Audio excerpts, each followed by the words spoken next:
Watching you balance and kind of handle the chaos that's happening all around you during that show is the most impressive thing that I've got a chance to watch. And it's like whenever you watch a maestro conduct an orchestra or a painter paint, it's like something next level. Honestly, watch, because you got notes flying into you. You got this happening. You got this happening. This person wants to say this. You kind of got to balance it all. And it's so impressive. With that being said, Get Up is your show. Mike and Mike for 17 years was dominant on the radio and on TV. Then you make this transition into a new chapter with Get Up. Did you feel a lot of pressure, like your legacy was going to be judged on how Get Up did because you are taking this big leap to do a new show? I felt a lot of pressure. I wouldn't say it was because of my legacy. I don't think sports announcers have legacies. Maybe a very, very small handful of them do. Maybe someone like Howard Cosell has a legacy. Maybe someone like Jim Nantz will have a legacy. For the most part, and I appreciate all the nice things you said about me, and I do think I'm pretty good at this job.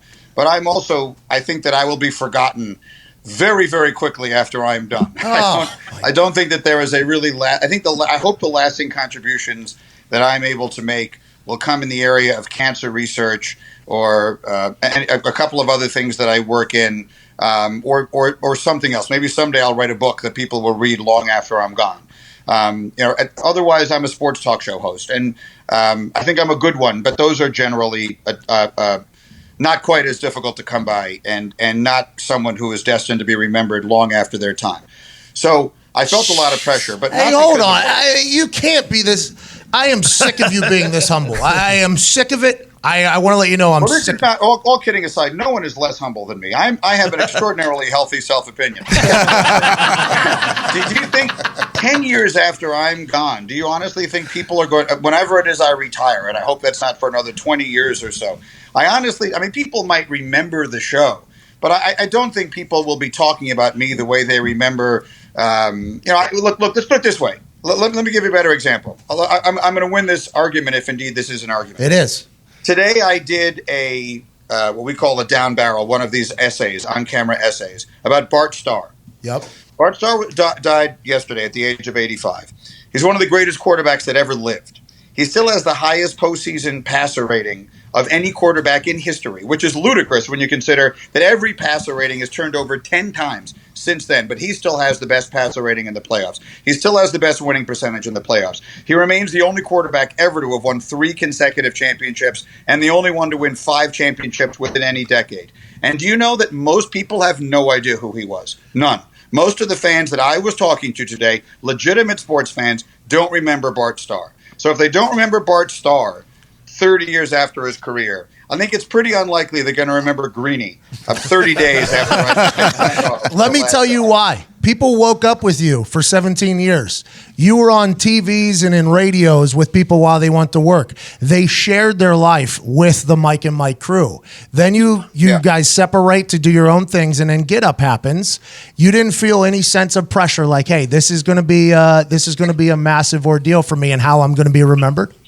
Right. No, not for how I'm going to be remembered. Absolutely not. But that doesn't mean I didn't feel a lot of pressure. I felt a lot of pressure because I understood that this was a really big undertaking for the network. This was a big thing we were trying to do here, and that it wasn't easy. And I learned so much from it. Like the beginning of it was so interesting to me. Like we were 3 hours then, we're 2 now, but they gave us 3 hours and they said, here, go do something in the morning on TV that's at least a little bit different from anything anyone else is doing. Go. And all you can do is make a bunch of educated guesses as to what that may be. And no matter how hard you try, no matter how good the people you have around you are, and no matter how smart you are, you're going to get a bunch of that wrong. And so we guessed, we got some of it right, some of it wrong. We started adjusting and adapting immediately. But unlike something like Mike and Mike, where we started out with no one paying any attention to us, in this case, we went through all of our growing pains under a really bright light. It was a microscope on us. And so that was a challenge. There's no question that was a challenge. So that was the part of it. Trying to get the show right was where I felt the pressure. It had nothing to do with how am I going to remember it when I'm done.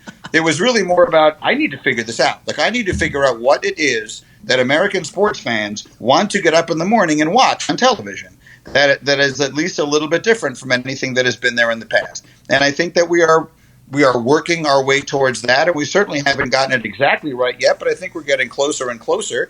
And so that I would say that the answer to your question is yes, I did feel a lot of pressure to succeed. They gave me this really big responsibility and said, "Here, Greeny, go do this," and I felt an enormous obligation to come through for them. But it was much less about how I might be remembered 20 years from now, because who knows what's going to happen between now and I've got a lot of career left. I would say that I felt a lot of pressure because this was a big undertaking for a lot of people whom I like, who put a lot of faith in me, and I didn't want to let them down. Well, I think you've done a great job. The show is very entertaining. I think it gives great takes. I think there's a lot of knowledge to be dropped on there, and every time I get to come on, I very much appreciate it.